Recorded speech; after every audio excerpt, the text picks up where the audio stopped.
شروع اللہ کے نام سے جو بڑا مہربان نہایت رحم والا ہے۔ جو چیز آسمانوں میں ہے اور جو چیز زمین میں ہے سب خدا کی تسبیح کرتی ہے، اسی کی سچی بادشاہی ہے اور اسی کی تعریف لامتناہی ہے اور وہ ہر چیز پر قادر ہے۔ وہی تو ہے جس نے تم کو پیدا کیا، پھر کوئی تم میں کافر ہے اور کوئی مومن، اور جو کچھ تم کرتے ہو خدا اس کو دیکھتا ہے۔ اسی نے آسمانوں اور زمین کو مبنی بر حکمت پیدا کیا، اور اسی نے تمہاری صورتیں بنائیں اور صورتیں بھی پاکیزہ بنائیں، اور اسی کی طرف تمہیں لوٹ کر جانا ہے۔ جو کچھ آسمانوں اور زمین میں ہے وہ سب جانتا ہے، اور جو کچھ تم چھپا کر کرتے ہو اور جو کھلم کھلا کرتے ہو اس سے بھی آگاہ ہے، اور خدا دل کے بھیدوں سے واقف ہے۔ کیا تم کو ان لوگوں کے حال کی خبر نہیں پہنچی جو پہلے کافر ہوئے تھے تو انہوں نے اپنے کاموں کی سزا کا مزہ چکھ لیا، اور ابھی دکھ دینے والا عذاب اور ہونا ہے۔ یہ اس لیے کہ ان کے پاس پیغمبر کھلی نشانیاں لے کر آتے تو یہ کہتے کہ کیا آدمی ہمارے ہادی بنتے ہیں، تو انہوں نے ان کو نہ مانا اور منہ پھیر لیا، اور خدا نے بھی بے پرواہی کی، اور خدا بے پرواہ اور سزاوار حمد و ثنا ہے۔ جو لوگ کافر ہیں ان کا اعتقاد ہے کہ وہ دوبارہ ہرگز نہیں اٹھائے جائیں گے۔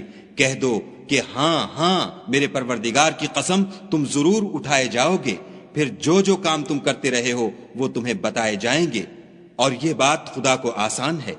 تو خدا پر اور اس کے رسول پر اور نور قرآن پر جو ہم نے نازل فرمایا ہے ایمان لاؤ، اور خدا تمہارے سب اعمال سے خبردار ہے۔ جس دن وہ تم کو اکٹھا ہونے یعنی قیامت کے دن اکٹھا کرے گا وہ نقصان اٹھانے کا دن ہے، اور جو شخص خدا پر ایمان لائے اور نیک عمل کرے وہ اس سے اس کی برائیاں دور کر دے گا، اور باغ بہشت میں جن کے نیچے نہریں بہ رہی ہیں داخل کرے گا، ہمیشہ ان میں رہیں گے۔ یہ بڑی کامیابی ہے۔ اور جنہوں نے کفر کیا اور ہماری آیتوں کو جھٹلایا وہی اہل دوزخ ہیں، ہمیشہ اس میں رہیں گے، اور وہ بری جگہ ہے۔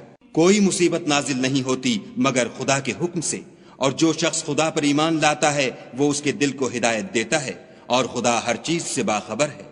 اور خدا کی اطاعت کرو اور اس کے رسول کی اطاعت کرو۔ اگر تم منہ پھیر لوگے تو ہمارے پیغمبر کے ذمے تو صرف پیغام کا کھول کھول کر پہنچا دینا ہے۔ خدا جو معبود برحق ہے اس کے سوا کوئی عبادت کے لائق نہیں، تو مومنوں کو چاہیے کہ خدا ہی پر بھروسہ رکھیں۔ مومنوں، تمہاری عورتوں اور اولاد میں سے بعض تمہارے دشمن بھی ہیں، سو ان سے بچتے رہو، اور اگر معاف کر دو اور درگزر کرو اور بخش دو تو خدا بھی بخشنے والا مہربان ہے۔ تمہارا مال اور تمہاری اولاد تو آزمائش ہے، اور خدا کے ہاں بڑا اجر ہے۔ سو جہاں تک ہو سکے خدا سے ڈرو، اور اس کے احکام کو سنو اور اس کے فرما بردار رہو، اور اس کی راہ میں خرچ کرو، یہ تمہارے حق میں بہتر ہے۔ اور جو شخص طبیعت کے بخل سے بچا لیا گیا تو ایسے ہی لوگ راہ پانے والے ہیں۔